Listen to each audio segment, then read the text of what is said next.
Okay, Mayor. Call this regular meeting to order. Call roll. Mayor Querom. Here. Councilmember Swanson. Here. Mabry. Here. Gomez. Here. Newman. Here. Please stand and join us in the pledge, please. I pledge allegiance to the flag of the United States of America and to the republic for which it stands, one nation, under God, indivisible, with liberty and justice for all. We'll start off tonight with public comment. Got a couple of recognitions. I'll turn it over to Rita. Well, I have a recognition to Patty Moronic for 30+ years as the crossing guard for the city and the children of Princeton Elementary School 115. If you'd like to come up.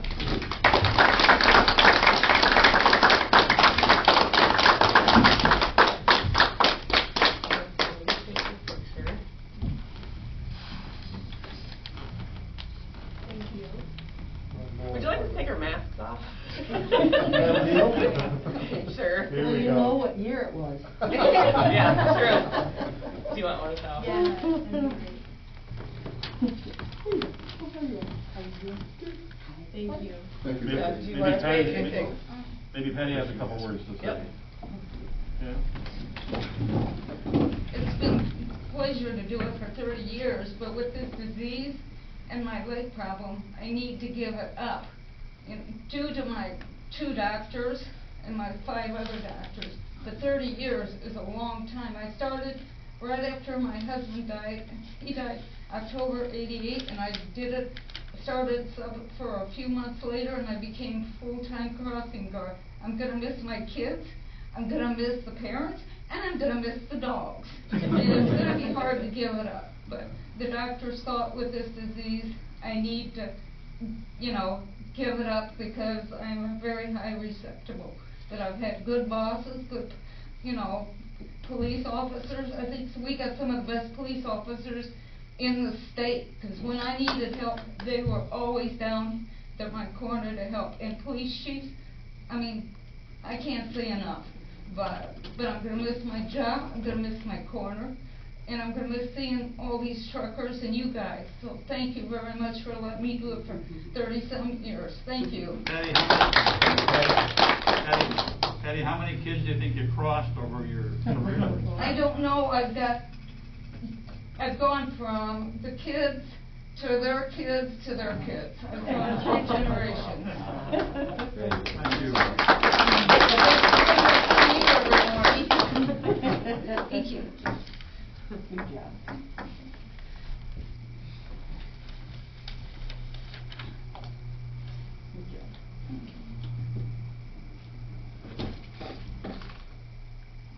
That it? Oh, yeah. Okay.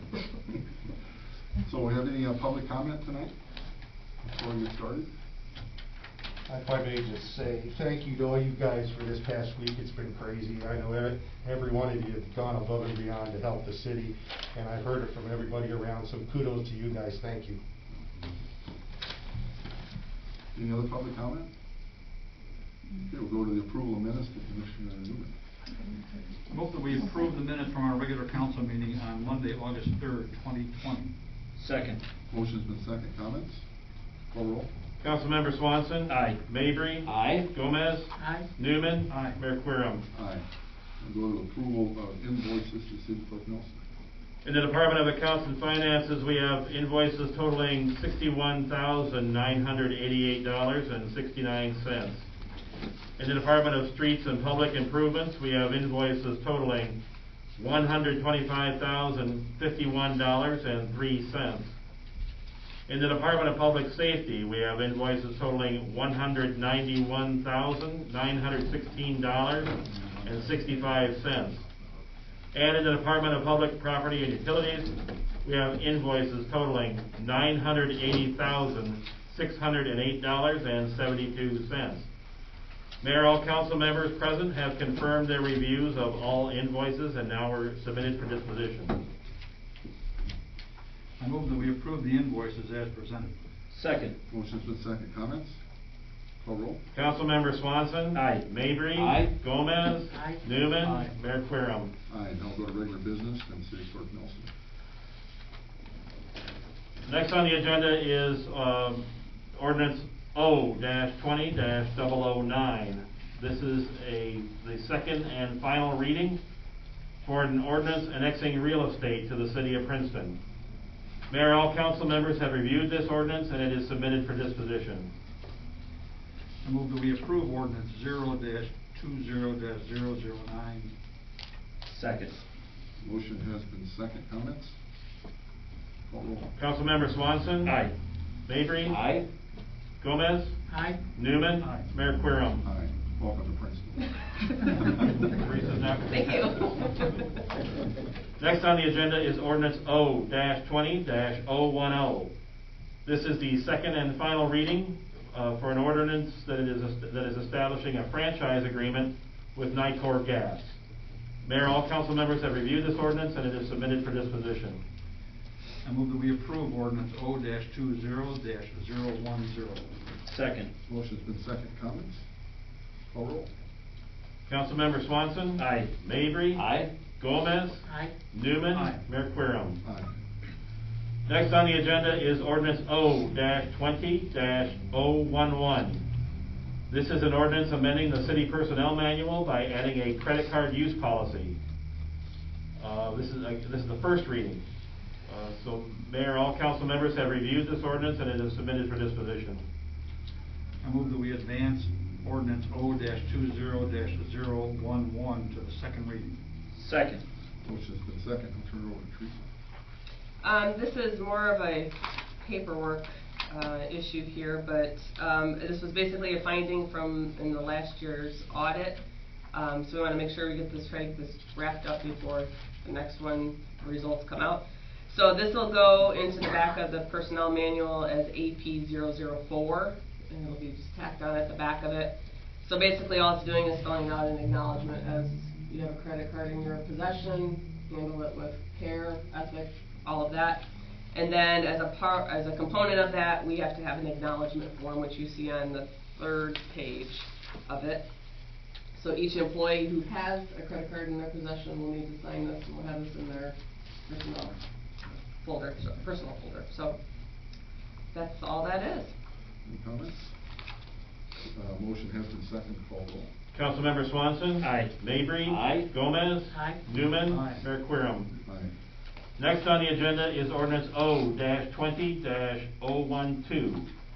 This is an ordinance amending the city purchasing manual, establishing authority thresholds, etc. This is the first reading, and Mayor, all council members have reviewed this ordinance, and it's submitted for disposition. I move that we advance ordinance O-20-012 to the second reading. Second. Motion's been second. I'll turn it over to Teresa. Okay, I'll try to keep this one simple. The last time this was adopted was May 16th of 2016, so we're looking to amend it. Well, it'll actually be next month, I guess, would be the soonest. But so this would be an amendment to it. What has come up, I'll give you a little bit of background on this. If you want to turn to page 3, this would be a little bit easier to explain. The thresholds that we had for purchasing before, we had to have formal approval for department heads, or had to go for formal bid, was 10,000. So it was pretty low. So I had a couple department heads that said, hey, can we revisit this a little bit, because you can't get too much for 10,000 anymore. And every time we were trying to purchase something, we'd have to go through a formal bid process if we wanted to follow by the book. So I approached Lauterbach on their thoughts on this, tried to see what some of the other communities were doing. I knew what I had as a county was 30. I needed to see what other municipalities had, and Lauterbach felt comfortable that 25 was a good middle level. So in order to do this, we need to have your guys' approval on this. So what I've done on page 3 is put a table in there. It's a pretty easy way to look at whatever you're purchasing, whatever that value is, what's required across the board. Whether you have to do formal bid, I highly encourage the department heads, if you're going to go, you know, even anything less than from between 5 to 25,000, have some competitive quotes. You need to have some competitive quotes, at least have some paper trail of that. So that's laid out pretty easy for you guys. You see your role, your approval in that on that chart. So as you go through the document, I highlighted in yellow anything that was pertinent to the change. So you'll just see on page 7, so you'll see the dollar limits have just been bumped up from the last one in incremental levels there. So throughout, I've highlighted where all those fall. Another one that I want to touch on is on page 10. This is another addition that I put in there under section 3, joint purchasing. We had the state of Illinois bid, which you typically use, Tom, for your cars, and other units of government, you know, kind of piggybacking on their bids. We didn't cover cooperative purchasing, so I put that section in there. That's like your Sourcewell, National IPA, those types of, you're usually going to buy a lot of your heavy equipment through Sourcewell. So I wanted to make sure that was spelled out in there too. So that's in there now as well. Let me go through here, see if there's anything else. I did add in here under, change orders. We did adjust that one. Lauterbach felt we should use a percentage on that, so we put a 10% on any change orders for approval on those. Anything over 10% will need to go to the City Council for approval. On page 18, I have now included the section for credit cards. So that now is saying that acknowledging that you have to have, you know, anybody that has a credit card must sign the City of Princeton's credit card policy acknowledgement form. Any questions? Try to keep it simple. So really, for you guys, it's that threshold, that $25,000 threshold. Yep. Okay, motion has been seconded. Call roll. Councilmember Swanson. Aye. Mavry. Aye. Gomez. Aye. Newman. Aye. Mayor Querem. Aye. Thank you, Pete. I'll go see the manager report. Oh, okay. Well, I have on here sales tax report again. So we're you know, I've been patiently waiting for these to come out. We're very nervous about May coming out because we saw the spike in April. I thought, okay, May we're going to see a little bit of a dip because we got past that big splurge of everybody going out and buying stuff. Well, no. We saw a 15th. We've been kind of doing comparisons for last year's months to this year's months. So this May versus last May, we were up 15%. So that's fantastic for us. I was expecting to see some dips or staying steady, I would have been thrilled with. But to see the numbers come in at 15% higher even than last year's is fantastic. So that's good news. The other thing that I want to talk a little bit about, because I don't know that too many people are familiar with this, but the Wayfair tax was implemented on January 1 of 2020. So I got thinking, okay, this is coming in somewhere into, when we get the revenue from the state, but we weren't quite sure where. Finally got it narrowed down. It's coming in as a state, in with the state use tax. So I wanted to see where this was falling at as well. So from April to May to June, there was a definite spike. In May, we saw a 15% jump. In Wayfair, I should back up. Wayfair is the online tax that was implemented. Wherever you're purchasing the good, you get that tax from where we're at here. So anything you purchase here, you're going to get that tax here. So in June, we saw a 43% increase. So you can see that online sale is really picking up too. So we have the sales tax side that we're seeing the numbers of 15% increase, but we also have some growth here on the state use tax side too. So that's good. I mean, it's not as much as what we see with the sales tax, but the state use tax went from almost 20,000 to almost 29,000. So pretty good. And that's for June. So we'll see what July brings. Yeah, so the last 3 months, March we were 9% higher than the March before. Yep. In April we were 19% higher than April. Now we're 15% higher. And this May number is the highest of any month as far as sales tax revenue of any month in the last 12 months. So it just amazing. Mm-hmm. That's what shopping Princeton first does. Yeah. All good news. Yes. Any comments? I do have one item under Mayor's comment. I do have a statement I want to read about our what occurred over this past week. So this past week, our town has faced challenges we've not faced before. We know of no time in our city's history when a storm, as the one experienced a week ago today, hit our town.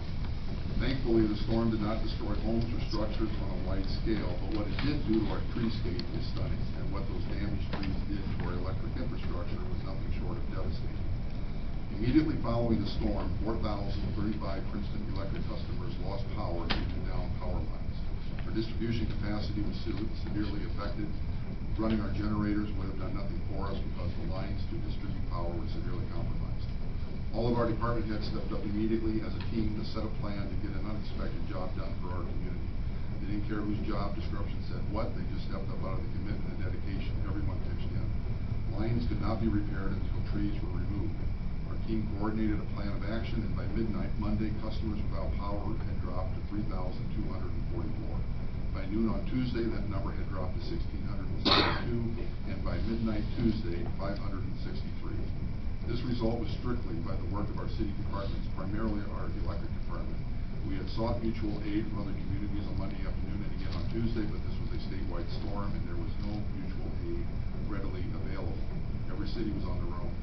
This changed on Wednesday as a couple of crews from Naperville showed up. They stayed through Friday, and on Thursday a couple of crews from Hornbelt arrived. They stayed through Friday as well. Their assistance is greatly appreciated. Our city and electric crews with mutual aid worked practically around the clock to accomplish a task that many thought was too much to ask, to restore power to the entire city before the weekend.